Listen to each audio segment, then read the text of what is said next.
Xin kính chào cô chú anh chị và quý khán giả đã quay trở lại với nội dung trên kênh Ngọc Tính Channel. Xin chúc tất cả lúc có một ngày mới vui vẻ, hạnh phúc, tràn đầy năng lượng. Thì hôm nay là ngày mùng 4 Tết. Thì trong cái ngày hôm nay có một sự tin rất là buồn mọi người ạ.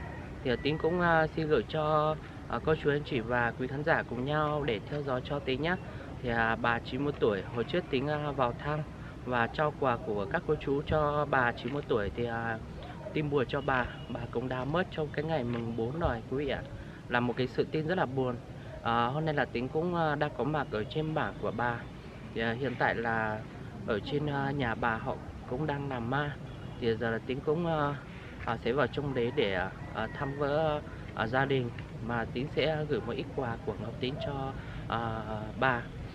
Thì hiện tại là Tính cùng với chị và cháu nữa cùng nhau vào trong đây nhé. Thì mong quý khán giả và quý anh chị cùng nhau Ngọc Tính vào trong đây để theo dõi và xem cho Ngọc Tính Channel quý khán giả. Bên kia thì em đang chuẩn bị đi mua cái quan tài về mọi người nhé. Lúc đấy Tính về thì chưa thấy, giờ thì anh em đang trở về đến đấy. Đây.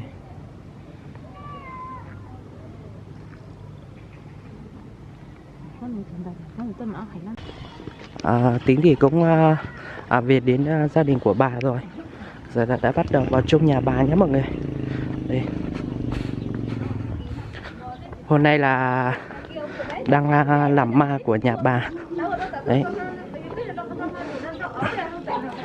Đây là anh trưởng thôn nhé. Đấy.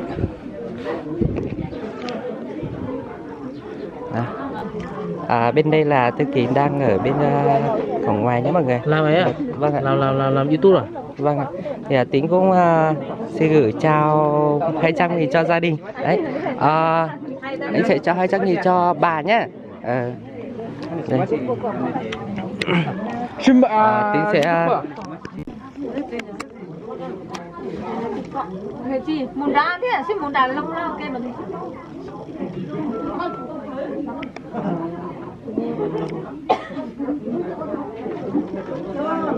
thế gia đình hôm nay là có đông khách không đấy? Gia đình mình ít đúng không? Không đông mấy đâu. Bây giờ đón Tết cho nên là cũng ít khách. Ít khách đúng không? Nhưng mà rất là buồn, bà mất vào trong cái ngày mùng 4 thì lại là vào cái ngày Tết thì rất là ít người. Đúng rồi. Ít mấy mà. Đúng rồi. Thế bà vừa mất từ hôm qua à? Bà mất từ sáng qua. Sáng hôm qua. Thế là mùng 3 hôm qua. Ngày mai vẫn hoàn táng chứ đúng không? Mai rồi. Hoàn táng. Bà ra đi cuối đầu rồi. Ngày mai là đi đúng không? Cháu vào trong gia đình tham quan một tí nhé. Rồi. Vâng, cảm ơn nhé.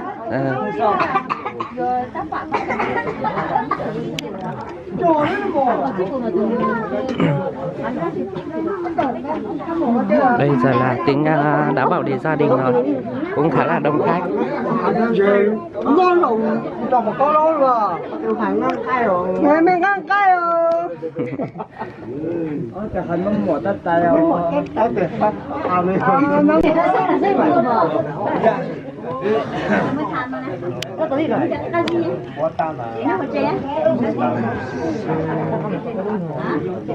Ngọc Tính vào đây thì cũng là một cái sự rất là buồn với Ngọc Tính.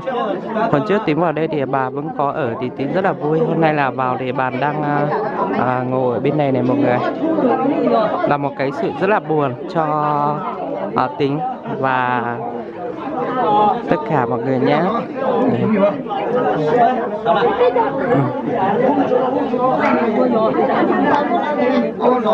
Bên trên này là những cái giấy trắng này, những cái giấy. Đây là phong tục, theo phong tục của người Mông nhé mọi người.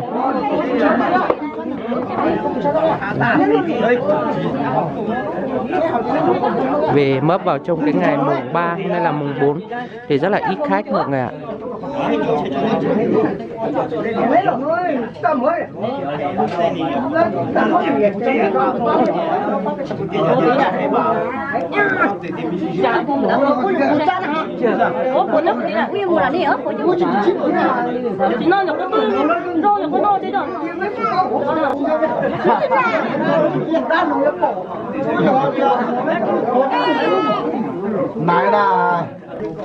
Giờ là cũng đang chuẩn bị cơm này. Thì sẽ vào bên ngoài để ghi hành cho cô chú anh chị và quý khán giả cùng nhau xem nhé. Đây là những cái bát thắng cố, cây rổ thắng cố. Đấy. Đây là chắp một lợn thôi, vì nhà bà cũng rất là hoàn cảnh, cho nên là không có ai tạo điều kiện cho bà nữa. Là một cái gia đình cực kỳ là buồn đó mọi người. Đây là cái nồi thịt lợn này. Đấy. Theo ở bên đây thì ở thôn nào bản nào cũng có một cái bếp ga cùng nhau trên bảng cùng nhau dùng. Đây là theo với ý kiến của nhà nước góp ý. Đấy. Bên trong nhà thì cũng còn nhiều khách. Đây là những cái củi táo ngô nhé mọi người.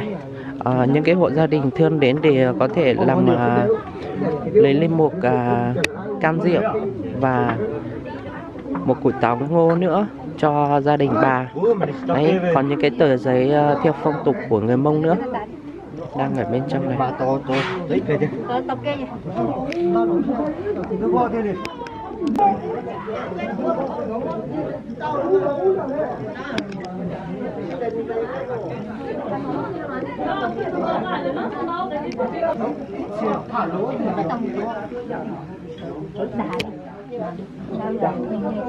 Ở trong nhà thì cũng khá là tối, bởi vì là giờ cũng đã thay một cái bóng đèn hơi sáng một tí rồi. Hồi trước tính vào đây thì tối hơn nhiều mọi người. Đây là những khách mới đang lên.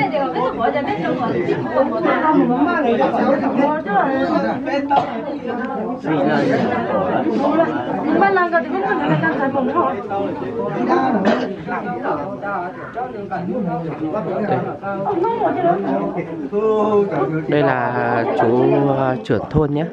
Lúc đấy tính vào thì cũng có xin phép với chú trưởng thôn để ghi hành lại cho cô chú anh chị và quý khán giả cùng nhau xem. Đây là đang cúng mang. Cúng mang đây là theo phong tục của người Hơ Mông.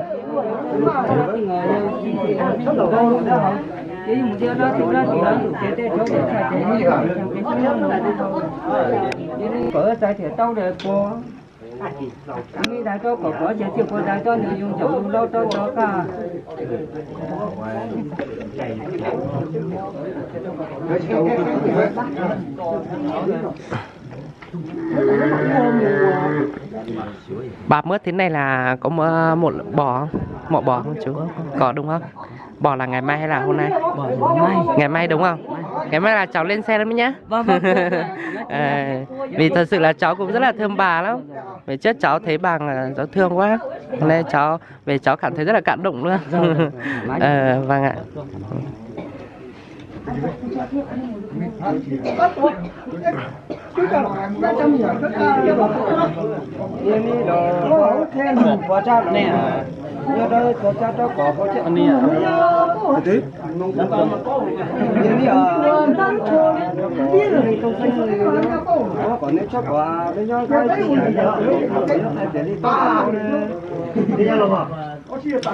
Bà mới thế này có nhà nước có hỗ trợ gì không mà chú? Không ạ. Không đúng không? Nhưng mà bà có tuổi thì cái rất là mong muốn để nếu mà sau này thì sẽ nhà nước đã quan tâm thì sẽ hỗ trợ sau. Hỗ trợ sau đúng không? Hỗ trợ sau. Thế là rất là vui.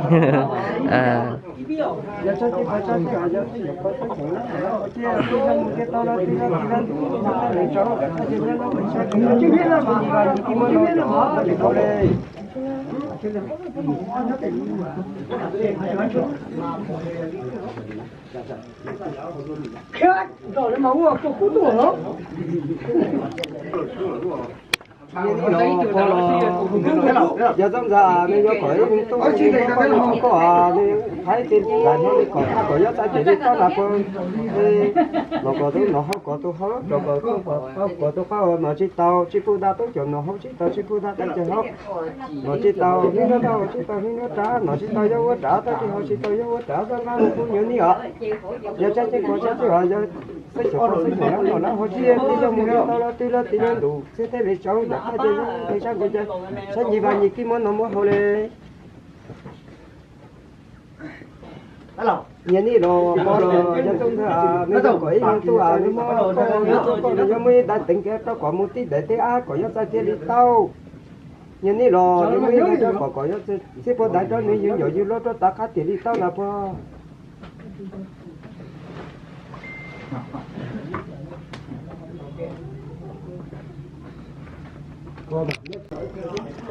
bên trong nhà bà thì cũng khá là hẹp. Thì ở trong này thì anh chị em đang vào trong đây để ăn cơm này mọi người. Đấy, đã vào cơm trong này. Không no đâu, không ăn.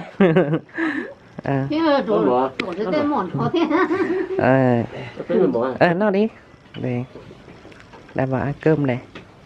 Trong cái cơm hôm nay là mè mén và thịt lợn này, có 2 ao thịt lợn và 1 ao rau chua nữa. Đấy, nhìn rất là hấp dẫn. Nhưng mà đối với những hộ gia đình người Mớt đấy thì bà con ở bên đây tập trung cũng ăn theo như vậy nhé mọi người. Ăn mặt thìa rồi nhé.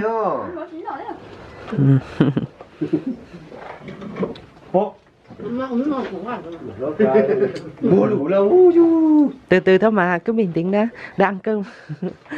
Đang cứ bình tĩnh, thế mù đá thì đang đi làm ma đúng không? Đúng rồi. Đợi 1-2 phút nè. Lá mu cháu rồi. Đây là cái ngôi nhà ở bên cạnh. Đấy. Xong là vào trong đây để ăn cơm. Đây. Đây là bánh quy nhỉ? Đúng không? Chắc không gần đúng. Đây mọi người đang thấy. Nhà bên cạnh này là cái ngôi nhà mà đang làm đồ ăn nhé. Hoặc là mè mén này. Đấy. Cơm này. Trong này là mè mén. Đây. Tính cho các chú anh chị của nhau xem. Ồ, đây là cái nồi không đấy nhá. Nhất trong là bỏ. Tất tổ một bây giờ. Đã làm mè mén.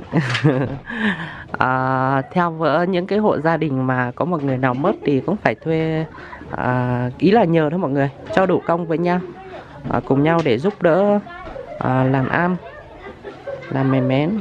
Đấy, đây là cách làm mè mén của bà nhà ở bên cạnh. Nhà bà 90 tuổi. Bên trong nhà thì cũng hơi tối, khả năng là nhìn không được cho gió mấy.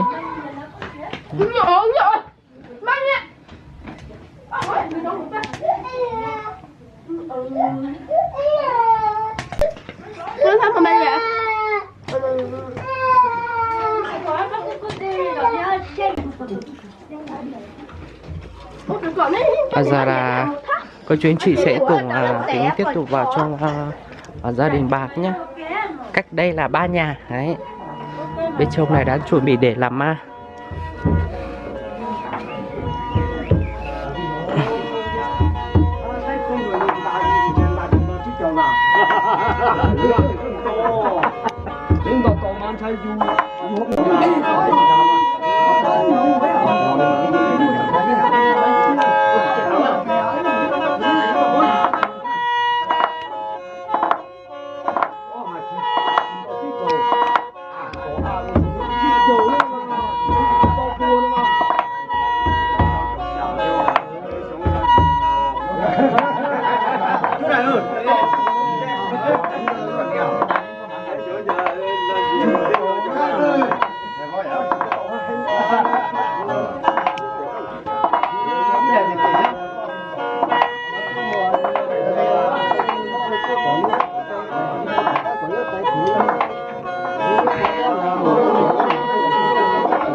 这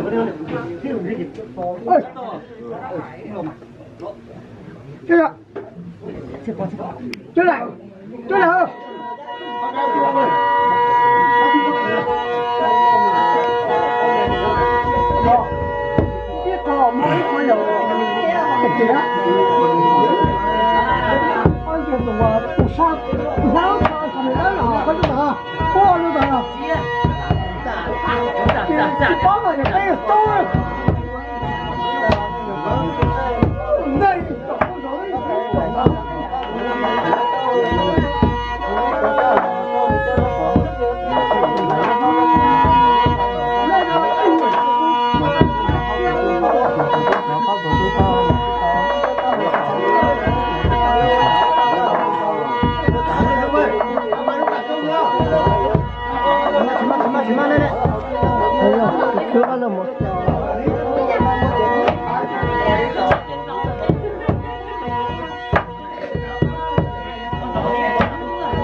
một chỗ ya, người ta chỗ gì à? Người Tây giống từ Tây lên Tây vậy à?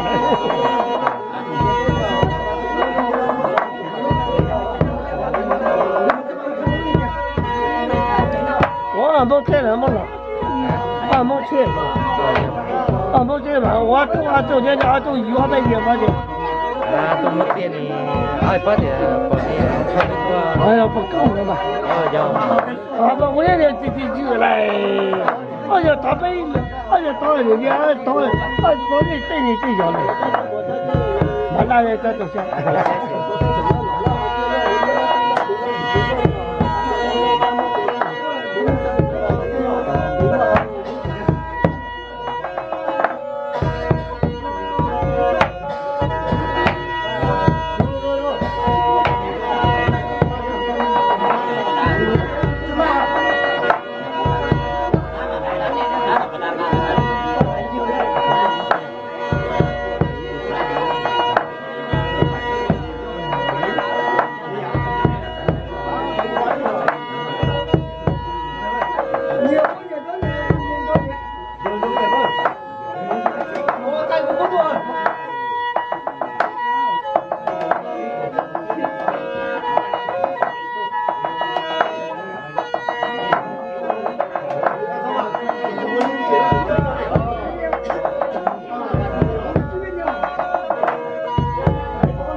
tại cho nên nó giờ được mình gì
Đây là những cái củi táo ngô mà những anh em bên xa lên giúp đỡ cho gia đình bà nhé mọi người.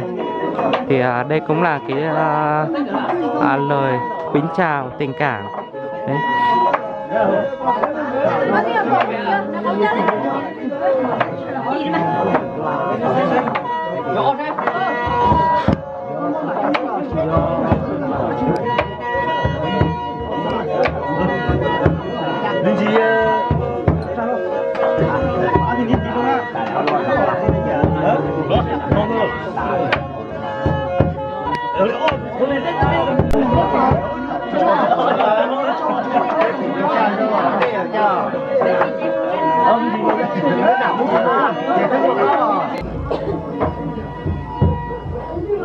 Đây là cái đống ngô mà những anh em họ hàng lên giúp đỡ với bà quý vị ạ. Cũng khá là nhiều rồi. Còn cái phần bên này, ở bên trong đây vẫn còn một tí nữa. Trong cái thời gian tiến vào trong đây thì cũng gần 3 tiếng đồng hồ rồi. Thì cũng xin phép để về nhà. Thì Tiến cũng xin gửi lời cảm ơn tất cả quý khán giả, quý anh chị và tất cả mọi người nhé. Thì Tiến cũng vào đây cũng là một cái sự rất là buồn. Tiến cũng muốn để ghi hình lâu dài cho mọi người xem, nhưng mà thật sự là Tiến không cạn được nước mắt. Giờ là Tiến cũng xin phép để về nhà mọi người nhé. Thì ở bên đấy cũng đã có anh em đang giúp đỡ ấy, mua lợn lên cho gia đình bà nữa. Tiến sẽ ghi lại hình cho cô chú anh chị cùng nhau xem tiếp theo.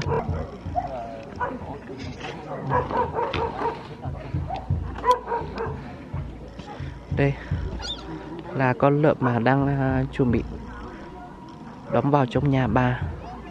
Đấy, to lắm mọi người.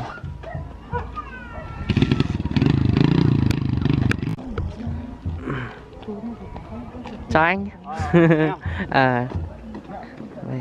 Đây là mấy anh em cũng ở trên tàn lùng đó mọi người nhé, cũng lên giúp đỡ với gia đình bà.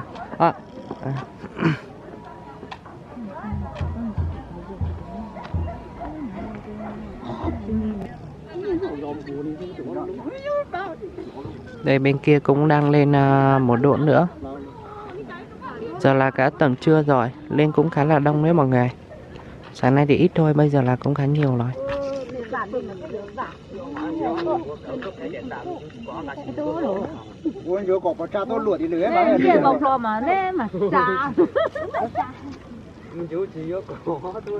lô tôi kế rồi sao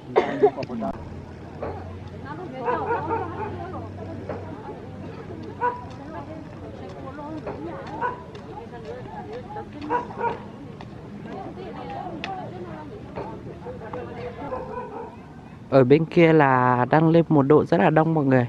Đang lên với nhà bà này. Đông lắm.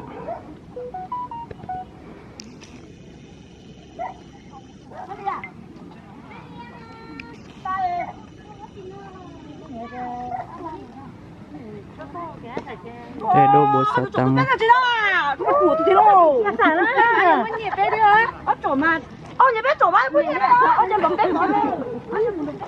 Ông đi cà phê sao? Ông muốn không tiêu, tôi tiêu sáng phải đi là. Còn tiền cũng đi cà phê mua tàu sao? Chỉ phải tiêu tới ăn cháo đấy.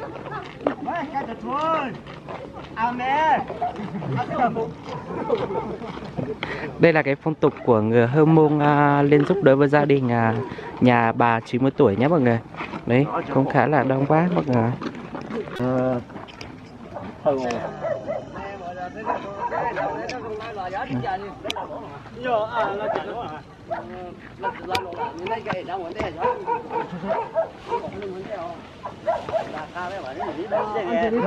뭔가 뭔데 봐.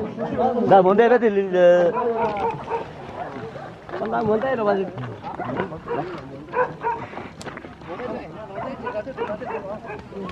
lấy chén muối là mình coi.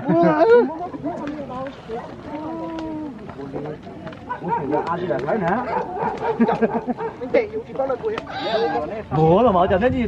lên cái Bố thế mà. còn đây là một con Bên này là cũng đang một con lợn nữa.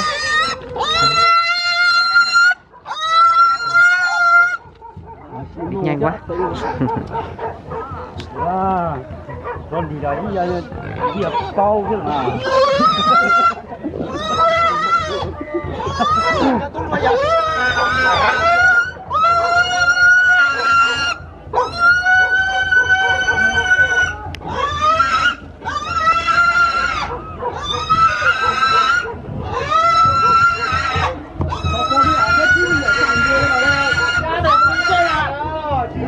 Sai mình mà. Sai cho bà. Ôi trời đất ở xin đồ kia này nói như đồ thú lo hả? Thế còn đấy mình chỉ để đây nhá. Còn đấy mấy tàu chị về hai đứa gặp.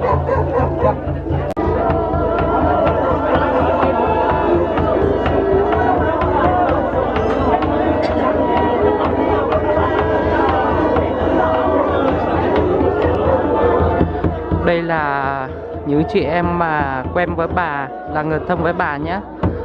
Hôm nay thì cũng lên khá là đông. Trong cái giờ sáng sớm tính lên cũng ít người, bây giờ lên đông lắm mọi người ạ.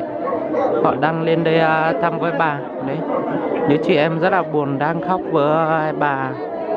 Đấy.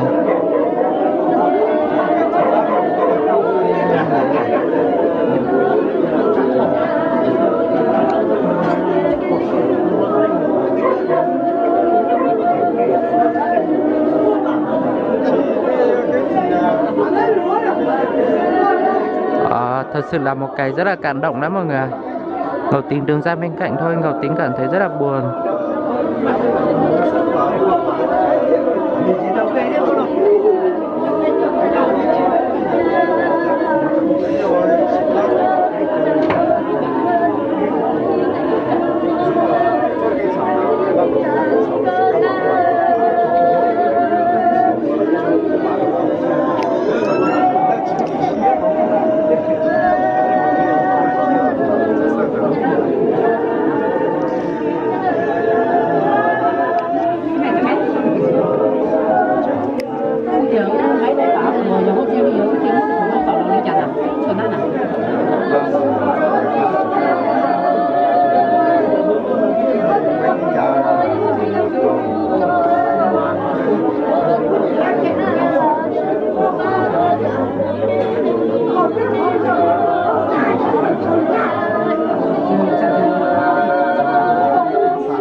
Cũng đã đến cái giờ trưa rồi. Ngọc Tính cũng xin phép tạm dừng cái lại video tại đây thôi. Ngọc Tính cũng chuẩn bị để vào nhà Ngọc Tính nữa. Thì một lần là Tính cũng xin cảm ơn tất cả các mạnh thường quân và tất cả quý khán giả giúp đỡ bà trong cái thời gian vừa qua. Thì trong cái hôm nay thì Ngọc Tính vào đây thì là một cái sự rất là buồn đó mọi người. Thì Tính sẽ hẹn lại mọi người trong cái video tiếp theo ngày mai. Đó bàn đi hoàn tán nhé. Thì giờ là đến trưa, Tính sẽ vào giúp đỡ với gia đình nữa. Ngày mai Tính sẽ tiếp tục vào trong đây để ghi hành về gia đình bà trong tiếp theo video phần 2 cho quý khán giả cùng nhau xem. Bye bye tất cả mọi người, bye khán giả.